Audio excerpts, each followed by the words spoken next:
Hello student, क्या हाल चाल है सभी के। तो आज मैं आपको पढ़ाऊंगा anti diabetic agent which are use in the treatment of diabetes are called anti diabetic agent. They are use to lower the blood sugar level in a patient suffering from hyperglycaemia. ये use किए जाते हैं blood sugar level को कम करने के लिए from hyperglycaemia. Hyperglycaemia उसको बोलते हैं जिसके अंदर हमारी जो शुगर का लेवल है ब्लड के अंदर वो हमारा बढ़ जाता है। ठीक है, these are also known as anti hyperglycaemic agent, इसलिए हम इसे एंटी हाइपरग्लाइसीमिक एजेंट भी बोलते हैं। अब आती है डायबिटिक मेलिटस की बात। अब डायबिटिक मेलिटस होता क्या चीज़ है।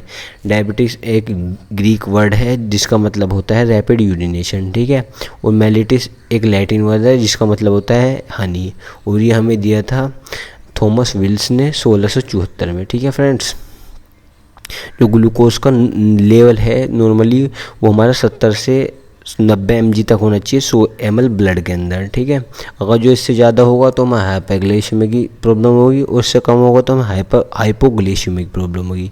हाइपर और हाइपो दोनों में कंफ्यूज मत होना फ्रेंड्स। ठीक है, ज़्यादा होगा ब्लड का शुगर लेवल तो उसको हाइपरग्लाइसीमिया, और कम होगा तो हाइपोग्लाइसीमिया। ठीक है, अब आती है इसके diabetic mellitus. It is a chronic metabolic disorder. ये एक क्रोनिक मेटाबॉलिक डिसऑर्डर है जिसमें हमारी हाइपोग्लाइसीमिया की जो बीमारी होती है उसकी वजह से हमें ये डिसऑर्डर होता है। ठीक है, अब हाइपरग्लाइसीमिया क्या है, जिसमें हमारे ब्लड का शुगर लेवल है वो इंक्रीज हो जाता है। ठीक है, अब इसके सिम्टम्स देख लेते हैं।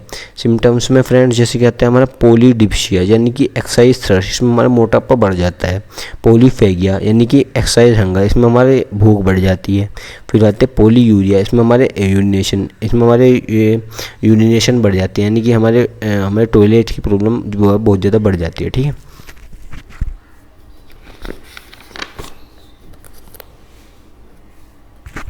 अब फ्रेंड्स मैं आपको इसके टाइप बताने से पहले एक चीज़ बता दूं इंसुलिन के बारे में। इंसुलिन एक तरह से पेप्टाइड हार्मोन है जो हमारी बीटा सेल्स के अंदर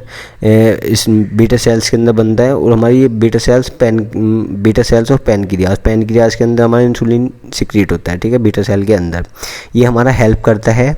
इंसुलिन एक तरह से एक ऐसा हार्मोन है जो हमारे ग्लूकोज होता है ना फ्रेंड्स, जो हम अपने खाने के द्वारा लेते हैं, हमारा खाने से वो जाता है जीआईटी ट्रैक्ट में, यानी कि हमारे जीआईटी ट्रैक्ट में जाने के बाद वो हमारे शुगर में जाता है। उस शुगर से जो चीज़ हमारे ग्लूकोज को सेल तक ले जाती है उसको इंसुलिन बोलते हैं। ठीक है फ्रेंड्स, अगर जो इंसुलिन नहीं होगा या फिर सिक्रीट नहीं होगा तो हमारा जो हमारा शुगर है वो हमारा सेल्स तक कभी पहुंच ही नहीं पाएगा। इसके कारण हमें जो हमारी सेल्स है उस सेल्स बहुत जल्दी थक जाएगी, और मतलब हेल्दी सेल्स हमें नहीं मिल पाएगी क्योंकि ग्लूकोज की कमी के कारण बहुत सारी प्रॉब्लम हो जाएगी। ठीक है सर,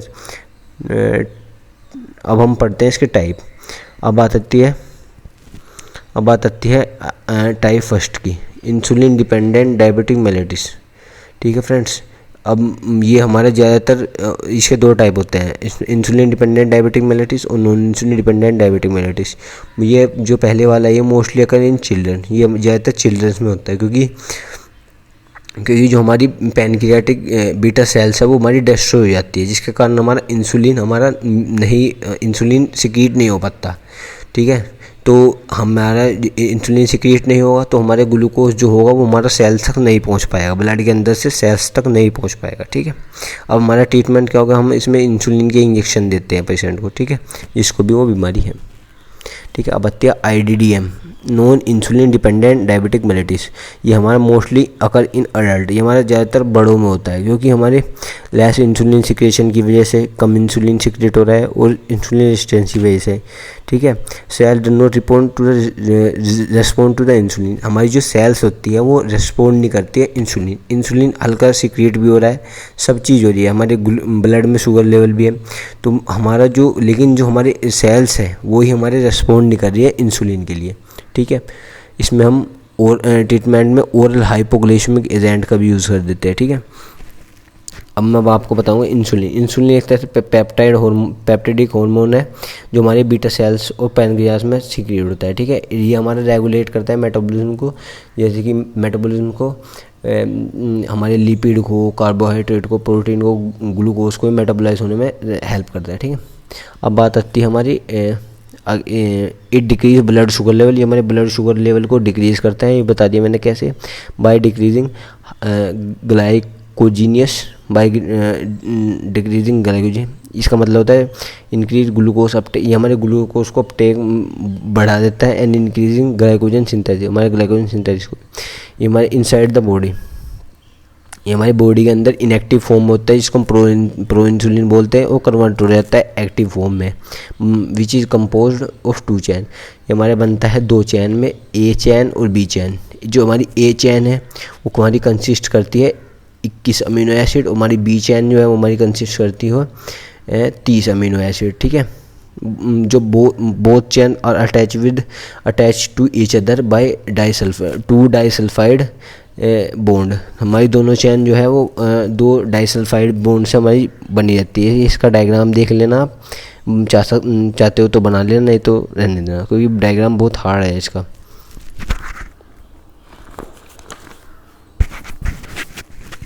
अब आती है इंसुलिन की सिंथेसिस की बात। It's synthesis in pancreatic cell, ये हमारे पैनक्रियाटिक सेल में सिंथेसाइज होता है। Pro insulin produce through RER, ये हमारे प्रो इंसुलिन जो होता है, जो इनएक्टिव फॉर्म होता है, वो हमारे रफ एंडोप्लाज्मिक रेटिकुलम में हमारा प्रोड्यूस होता है। वो हमारा फर्दर स्टोर होता है गोल्गी अपरेटस में, in the form of pro insulin की फॉर्म में।